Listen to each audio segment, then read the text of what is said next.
Hello viewers, তো চলে এলাম আমার আজকের আরও একটি ভিডিও নিয়ে। তো এই ভিডিওতে শেয়ার করব কিভাবে 300 টাকার ফেস প্যাক ঘরে বসে শুধুমাত্র 6টি উপকরণ দিয়ে বানিয়ে ফেললাম।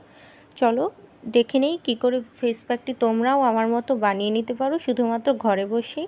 তো ফেস প্যাকটি বানানোর জন্য এখানে দিয়ে দেব আমি 1 চামচ পরিমাণে আটা, এরপর দিয়ে নেব এখানে 1 চিমটি গুঁড়ো দুধ, এরপর দিয়ে নেব এখানে পরিমাণ মতো কমলার খোসা গুঁড়া, এরপর দিয়ে নেব 1 চামচ বেসনের গুঁড়ো, এরপর দিয়ে দেব পরিমাণ মতো হলুদের গুঁড়া, রান্নার যে হলুদ সেটাই ব্যবহার করতে পারো। এরপর আজকের মেইন উপকরণ চন্দন কাঠের গুঁড়ো দিয়ে দেব 1 চামচ। এটা কিন্তু তোমাদের মুখের কালো দাগ এবং ব্রণের দাগ দূর করতে খুবই সাহায্য করবে। এবার সবগুলো উপকরণকে একসাথে মিশিয়ে নেব। আমার কিন্তু ফেস প্যাকটি তৈরি হয়ে গেল।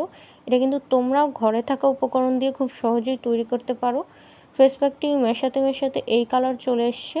তোমরা যখন একটা জারে সংরক্ষণ করবে ফেস প্যাকটি কিন্তু আস্তে আস্তে হলুদ রঙের হয়ে যাবে। এবার ফেস প্যাকটিকে আমার নাড়া দেওয়া হয়ে গেলে প্রস্তুতকৃত হয়ে যাবে। এরপর একটা জার নিয়ে জারের মধ্যে আমি সংরক্ষণ করব।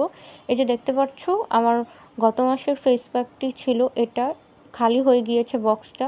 এবার এটা কিন্তু হলুদ রঙের হয়ে যায় রাখতে রাখতে। তো এখানে হলুদ এবং কমলার খোসার কারণে এই রঙটা ধারণ করে। আমি কিন্তু এটা গত 2 বছর যাবত ব্যবহার করে আসছি এবং আমার স্কিনে আমি এটা দিয়ে খুবই উপকারিতা পাচ্ছি।